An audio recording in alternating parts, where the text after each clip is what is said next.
O Senhor esteja convosco. Ele está no meio de nós. Proclamação do Evangelho de Jesus Cristo segundo São João. Glória a vós, Senhor. Naquele tempo, João viu Jesus aproximar-se dele e disse: Eis o Cordeiro de Deus que tira o pecado do mundo. Dele é que eu disse: depois de mim vem um homem que passou à minha frente, porque existia antes de mim.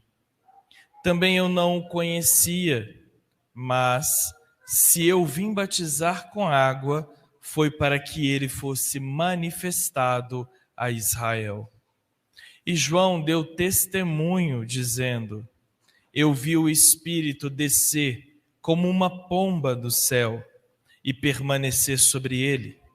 Também eu não o conhecia, mas aquele que me enviou a batizar com a água me disse: aquele sobre quem vires o Espírito descer e permanecer, este é quem batiza com o Espírito Santo. Eu vi e dou testemunho. Este é o Filho de Deus. Palavra da salvação. Glória a vós, Senhor. Eu disse: eis que vem o Senhor, com prazer faço a vossa vontade. Eu disse: eis que vem o Senhor, com prazer faço a vossa vontade. A liturgia de hoje nos chama à santidade. Ela nos chama a resgatar a nossa vocação primeira, que é a de sermos santos. Nós temos o hábito de perguntar às crianças: o que você quer ser quando crescer? E aí elas responderão diversas profissões, como sendo o horizonte da vida delas. E elas fazem desta forma porque elas se inspiram em nós, inspiram-se em diversos profissionais. Quando a criança diz que gostaria de ser professor ou professora, é porque ela se espelha em alguém que exerce essa profissão. Quando ela deseja ser médico, padre, policial, porque ela se espelha em alguém que ela viu exercendo a profissão. Agora, o sonho de Deus é que as crianças respondessem: eu quero ser santa, eu quero ser santo. E por que elas não respondem assim? Porque, infelizmente, nós não estamos dando testemunhos de santidade. Nós nos esquecemos que a nossa primeira vocação é a de sermos santos, não a de ser padre, não a de ser professor, professora, médico, freira, empresários. Não. Essa não é a nossa primeira profissão, a nossa primeira vocação. A nossa vocação é a santidade e ela nasce em nossos corações pelo batismo. Por isso que o período natalino, o tempo do Natal na igreja, se encerra com o batismo do Senhor, a festa na qual ele é batizado. Ele passa pelas águas, não porque ele tinha pecado, mas para nos ensinar o caminho de santidade. Ao passar pelas águas, João vai apontar para ele, dizendo: eis o Cordeiro de Deus, aquele que tira o pecado do mundo. E normalmente nós olhamos para a palavra cordeiro e a nossa tendência é lembrar de um animal bonitinho, que está pastando, seguindo os comandos do seu pastor. Só que não é este o intuito que a palavra sagrada vem nos trazer. Quando João diz: eis o Cordeiro de Deus, João está resgatando um título que é muito precioso para os judeus, que é o título da libertação. Quando eles eram escravizados lá atrás no Egito, e isso nós podemos testemunhar no livro do Êxodo, no capítulo 12, Deus envia 10 pragas sobre o povo egípcio para que libertassem o povo de Israel. A última praga era a morte dos primogênitos. Isso mesmo. O anjo viria para matar todos os filhos primogênitos dos animais e dos seres humanos. Só não mataria os filhos primogênitos do povo de Israel. Mas para isso, o povo de Israel precisava matar um cordeiro, derramar o sangue de um cordeiro, pegar aquele sangue e passar na porta de sua casa. E quando o anjo passasse, vendo o sangue, passaria direto. É o símbolo da libertação. E quando João Batista aponta para Jesus e diz: eis o Cordeiro de Deus, aquele que tira o pecado do mundo, ele está resgatando a libertação. Para sermos libertos de nossos pecados, precisamos voltar os nossos olhos para o Cristo que é Cordeiro.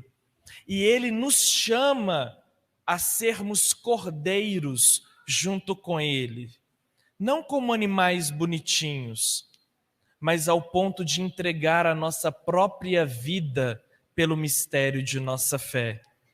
Isso nós vamos ver no livro de Mateus, no capítulo 10, no versículo 22. Aquele que quiser me seguir, pegue a sua cruz e se prepare, porque você será perseguido, caluniado, injuriado, difamado, e por aí continua uma lista de coisas negativas para o mundo que vai acontecer com aqueles que se decidem ir ao encontro e atrás do Senhor. Ser santo é seguir os passos do Mestre, não seguir aquilo que o mundo nos propõe. O mundo nos propõe várias coisas legais. Uma delas, e que muita gente por aí pratica e finge ser santo, é a pulada de cerca, a infidelidade. O mundo fala principalmente para nós homens, que para mostrar a nossa virilidade, nós precisamos ter mais de uma mulher. Quanto mais mulheres tivermos, mais homens seremos.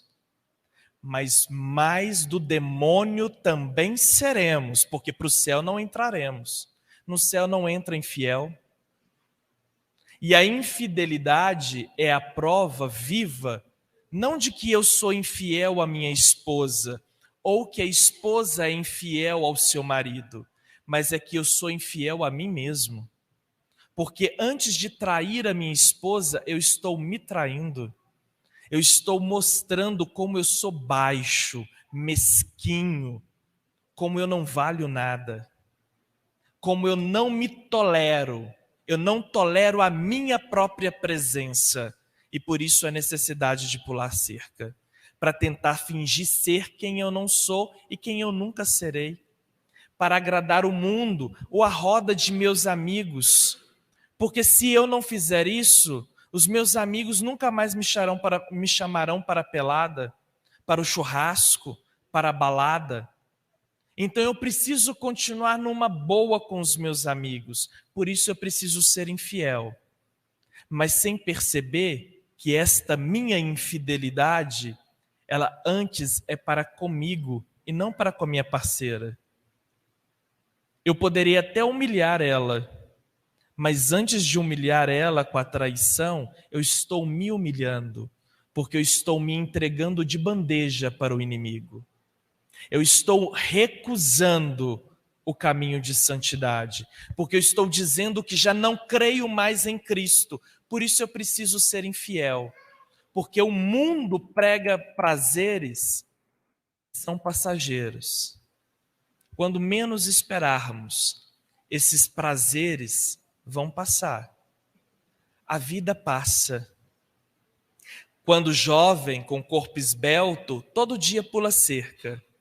Mas quando começam os problemas de saúde, quem vai cuidar? É a amante? Será que ela está preocupada em cuidar de você? Será que o amante vai largar tudo para cuidar de você? E aí começam a rezar. Aí começa a rezação. Rezação para tudo quanto é santo, novena, pedindo a intercessão para curar aqui, curar acolá. Mas a única coisa que precisa fazer, não quer fazer, é ser fiel. Ser santo não é fazer grandes milagres, prodígios, não é sair flutuando ou ter o corpo perfurado com as chagas de Jesus. Não. Ser santo não é isso. Ser santo é fazer bem feito o que Deus te chamou para fazer. Está na segunda leitura de hoje. O chamado à santidade, ele parte da vontade de Deus. Não é porque nós merecemos, mas é a vontade de Deus. Por isso que somos chamados à santidade. E que momento somos consagrados a Deus para nos tornarmos santos? No batismo.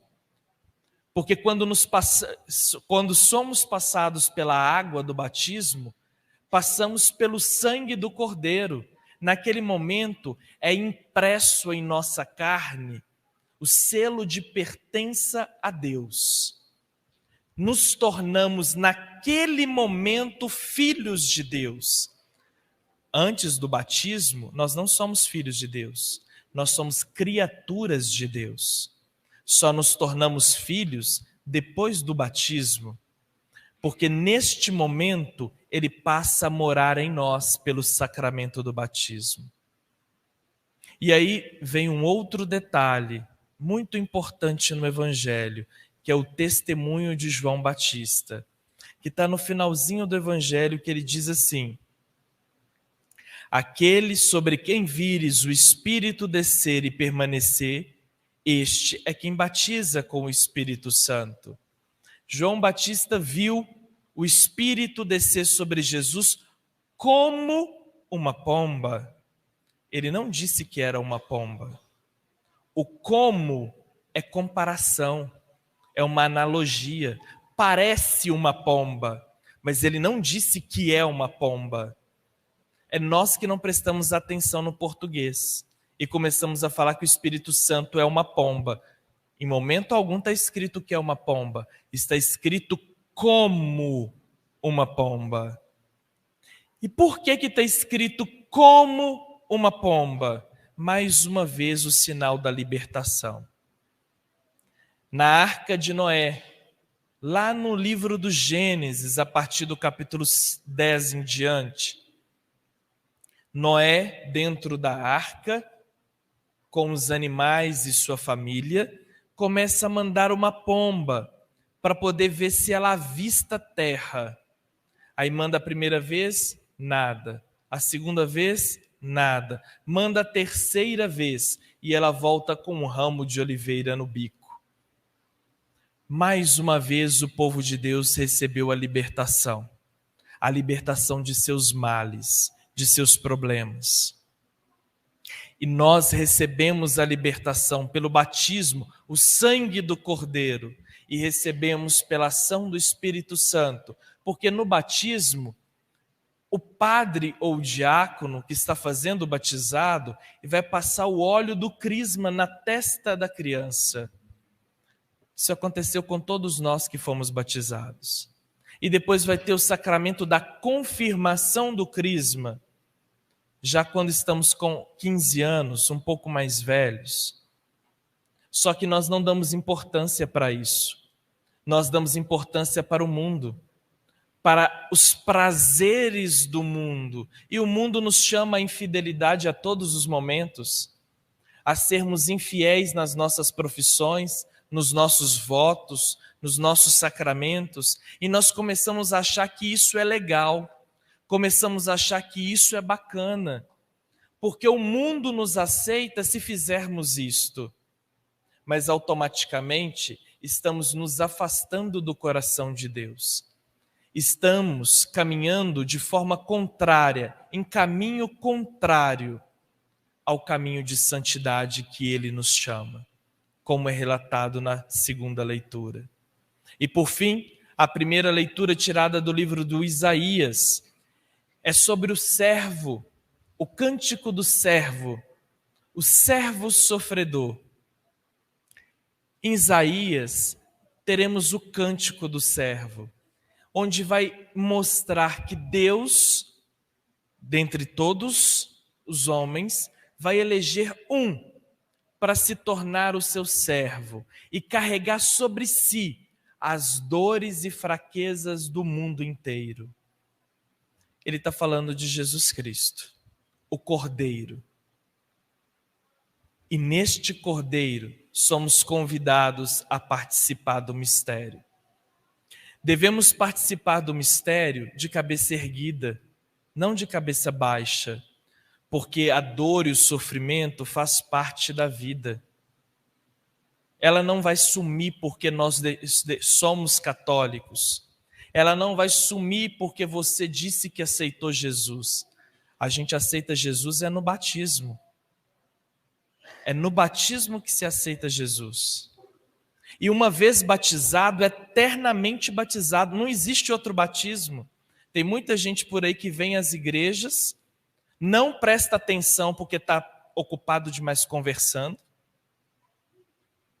Chega atrasado nas celebrações, passa alguns anos, diz que virou evangélico. Agora eu aceitei Jesus. Não aceitou foi nada. Porque evangélico todos nós somos. Evangélico é aquele que crê no evangelho de Deus. Crente é aquele que crê na palavra de Deus. Todos nós cremos. Porque a Bíblia, que muita gente anda debaixo do braço, ela não caiu do céu. Ela já pertencia à Igreja Católica há mais de 1000 anos. Lutero que pegou ela, formou um grupinho e saiu distribuindo como se fosse coisa dele. A igreja já existia há muitos anos. Então significa que antes de Lutero ninguém aceitava Jesus? Todos foram para o inferno? Inclusive os apóstolos que escreveram? Veja que não tem lógica. É um discurso feito por pessoas que não prestam atenção nas leituras feitas na igreja. Na igreja católica não se lê a palavra de Deus. É porque na hora que estava lendo aqui, eu estava escutando um bochicho dali. Gente conversando enquanto a primeira leitura estava sendo feita. Quando o salmo estava sendo feito, tinha gente conversando. Na hora da segunda leitura, tinha gente conversando. Já foram 3 textos da Bíblia. E depois vem o Evangelho, que é o 4º texto da Bíblia. Só que se você não presta atenção, você não pode falar que na igreja não tem. Assuma as consequências e diga: eu não prestava atenção. Eu ia na igreja, mas não prestava atenção. Na Igreja Católica tem a palavra de Deus. Tanto é que daqui a pouco nós vamos para o segundo momento principal da igreja, da missa. O primeiro é a comunhão da palavra. E agora vai vir a comunhão da Eucaristia, do corpo. E no finalzinho da Eucaristia, da oração eucarística, eu vou levantar a hóstia e vou falar as mesmas palavras que João Batista disse. Eis o Cordeiro de Deus, aquele que tira o pecado do mundo. E vocês vão responder?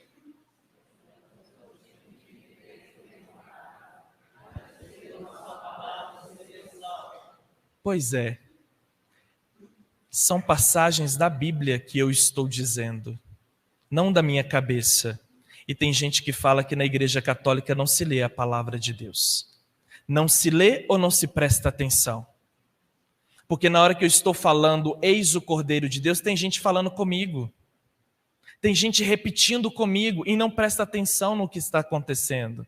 Porque se acha no direito de ficar rezando tudo. E tem coisas que a gente não deve rezar. A gente deve silenciar, abrindo o nosso coração para escutar. Esse é o princípio da fidelidade. A fidelidade é estar na presença de Deus, em silêncio. Porque se você fala demais, já dizia o ditado, você vai dar bom dia a cavalo. Você precisa estar diante de Deus em silêncio, ouvindo o que Ele tem para te contar. É assim que nasce a libertação. A libertação não nasce de você ficar falando, mas nasce de você ficar escutando. E caminhando para o final de nossa reflexão, eu gostaria de lembrá-los que pelo sacramento do batismo, todos nós somos profetas, sacerdotes e reis.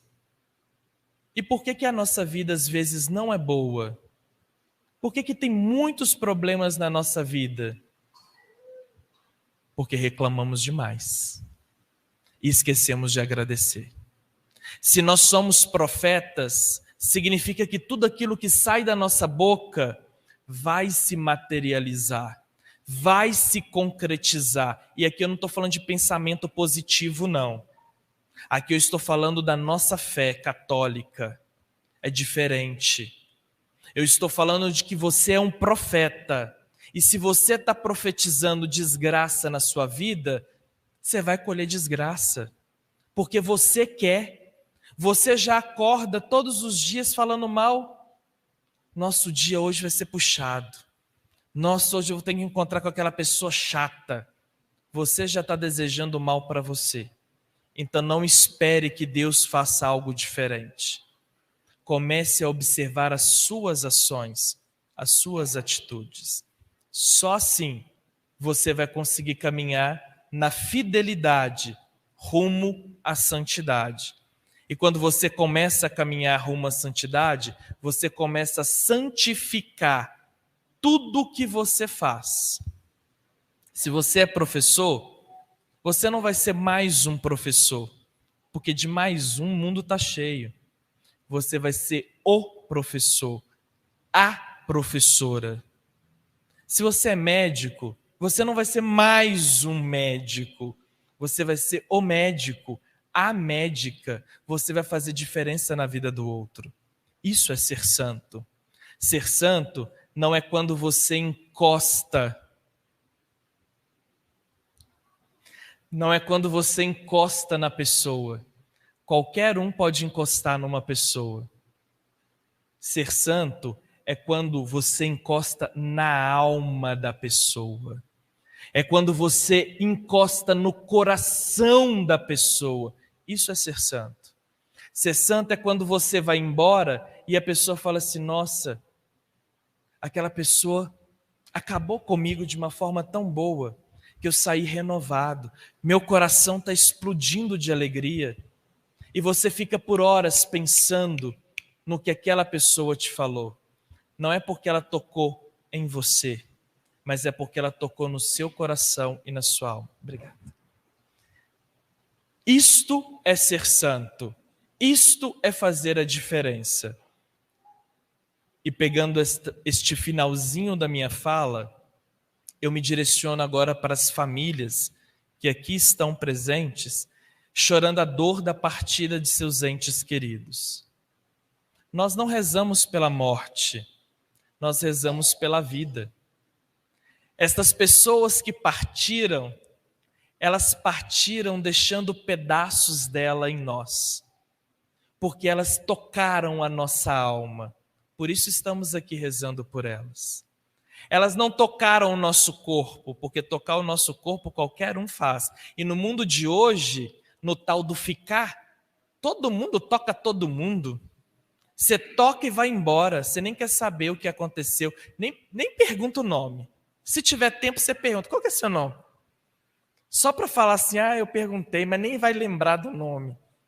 Mas essas pessoas que partiram, elas tocaram a nossa alma, elas tocaram o nosso corpo, elas fizeram diferença na nossa vida.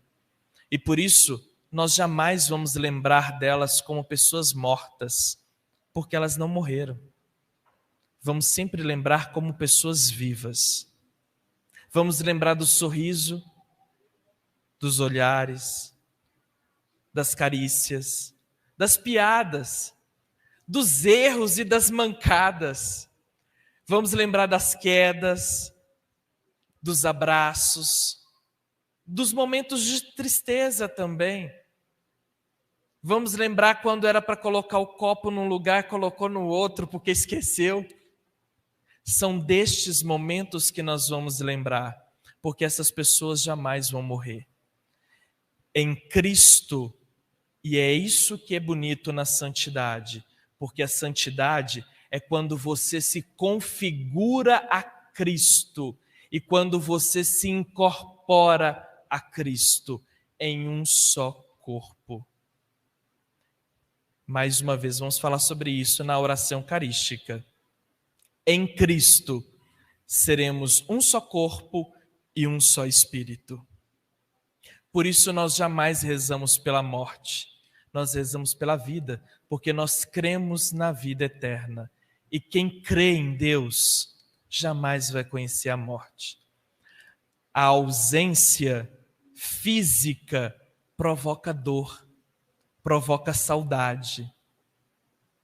Mas nem por isso nós devemos nos entregar à tristeza, mas devemos nos entregar à esperança, porque a pessoa só viajou e daqui a alguns anos estaremos reunidos de novo em torno da mesa do altar, celebrando o nosso Criador. Louvado seja nosso Senhor Jesus Cristo. Para sempre seja louvado.